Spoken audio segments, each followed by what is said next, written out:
Assalamualaikum warahmatullahi wabarakatuh. My student, ketemu lagi dengan Ibu di materi pelajaran marketing part 2. Disimak ya. Di pertemuan kedua kita kali ini, kita akan membahas tentang jenis-jenis pasar yang dibedakan menjadi pasar berdasarkan luas geografis. Ini terdiri dari pasar lokal. Yang dimaksud pasar lokal adalah pertemuan penawaran dan permintaan akan barang dan jasa sebatas daerah setempat. Produk yang ada di pasar umumnya sangat terbatas dan untuk memenuhi kebutuhan lokal saja. Oke, yang kedua yaitu regional. Yang dimaksud pasar regional adalah penawaran dan permintaan akan barang dan jasa di mana produk yang ada di pasar untuk memenuhi kebutuhan daerah atau wilayah regional. Sebagai contoh, permintaan dan penawaran tepung sagu sebagai makanan pokok sebagian besar terdapat pada daerah Maluku. Oleh sebab itu, pasar regional sagu terdapat di wilayah Maluku dan sekitarnya. Yang ketiga, yaitu pasar internasional. Pasar internasional atau pasar dunia adalah permintaan dan penawaran berbagai produk dan jasa yang dihasilkan oleh suatu negara untuk dipasarkan ke negara lain. Contoh, Indonesia menghasilkan rempah-rempah, minyak, ukir-ukiran, dan banyak ditawarkan ke negara lain. Sebaliknya, Indonesia banyak membeli barang elektronik dan mesin-mesin untuk memenuhi kebutuhan dalam negeri. Selanjutnya yaitu pasar berdasarkan ukuran waktu yang dibagi menjadi pasar harian. Pasar harian pada pasar jenis ini keseimbangan antara permintaan dan penawaran bersifat sementara dan jangka pendek, sehingga jumlah barang yang tersedia sedikit dan terbatas pada hari itu saja.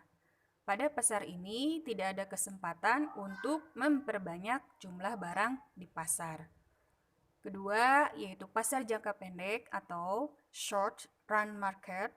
Dalam pasar ini terdapat kesempatan untuk memperbesar jumlah barang yang diperdagangkan, akan tetapi hanya sebatas faktor produksi yang tersedia. Selanjutnya yaitu pasar jangka panjang atau long run market. Pada pasar jangka panjang, perusahaan dapat menghadapi penambahan permintaan karena dapat mengubah produksinya dengan mengubah jumlah alat produksi untuk memenuhi permintaan pasar. Selanjutnya yaitu pasar berdasarkan kegiatannya, yaitu pertama pasar barang. Yang dimaksud pasar barang adalah tempat pertemuan permintaan dan penawaran barang dengan berkembangnya jumlah penduduk dan alat pemuas kebutuhan, maka pasar barang menjadi beragam. Misalnya, pasar buah, pasar sayuran, pasar buku, pasar barang elektronik, dan sebagainya. Seterusnya, yaitu pasar tenaga. Yang dimaksud pasar tenaga adalah permintaan dan penawaran tenaga kerja. Seperti diketahui, permintaan tenaga kerja Indonesia ke Timur Tengah sangat tinggi, sehingga banyak perusahaan yang bergerak dalam penyaluran tenaga kerja luar negeri. Transaksi antara penyalur tenaga kerja di Indonesia dengan perusahaan penyalur tenaga kerja di Timur Tengah adalah pasar tenaga kerja.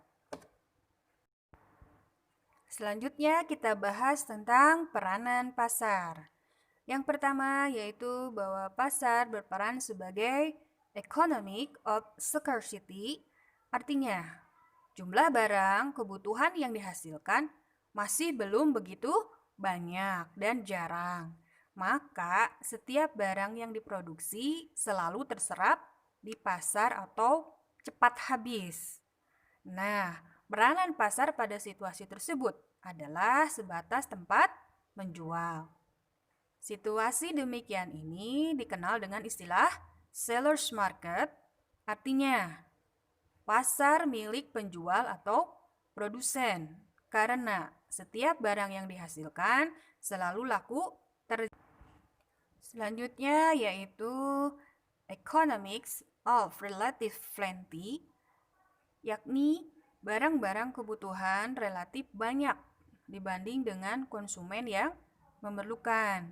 Kondisi seperti ini semakin meruncing dan persaingan antar produsen semakin ketat guna mendapatkan bagian pasarnya.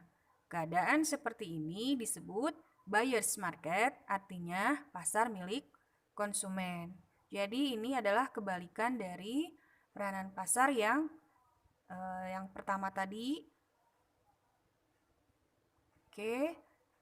Pada gambar terlihat suatu keadaan di mana konsumen memiliki kebebasan untuk memilih dan menentukan permintaannya. Ini pasarnya pasar modern ya. Berdasarkan dari yang bahwa pasar yang semula sebatas menjual nih, menyebutkan permintaan barang dan jasa. Peranan pasar adalah untuk menjaga keseimbangan permintaan dan penawaran agar terjadi harga. Untuk itu, dalam upaya mendapatkan konsumen, kegiatan pemasaran haruslah mengacu pada pasar. Selanjutnya, kita bahas tentang tipe perilaku pembelian konsumen. Berdasarkan ahli Philip Kotler dan Armstrong di bukunya Dasar-Dasar Pemasaran yang diterbitkan pada tahun 2004, ini ada berupa gambar tipe perilaku yang terdiri dari 4, yaitu perilaku pembelian kompleks, perilaku pembelian pencari variasi, perilaku pembelian pengurangan disonansi, dan perilaku pembelian kebiasaan. Oke, berdasarkan gambar di atas, dapat disimpulkan bahwa tipe perilaku konsumen ini ada 1. Perilaku pembelian kompleks. Pada perilaku pembelian kompleks, konsumen berada dalam perilaku pembelian yang kompleks ketika mereka sangat terlibat dalam pembelian dan mempunyai persepsi yang signifikan mengenai perbedaan di antara merek. Selanjutnya, tipe perilaku pembelian konsumen yang kedua yaitu perilaku pembelian pengurangan disonansi. Perilaku pembelian pengurangan disonansi terjadi ketika konsumen mempunyai keterlibatan yang tinggi dalam pembelian yang mahal, tidak sering atau berisiko, namun melihat sedikit perbedaan antar merek. Selanjutnya yaitu perilaku pembelian kebiasaan. Perilaku pembelian kebiasaan terjadi dalam kondisi di mana konsumen mempunyai keterlibatan rendah dan tidak terdapat perbedaan yang signifikan antar merek. Selanjutnya yaitu perilaku pembelian pencarian variasi.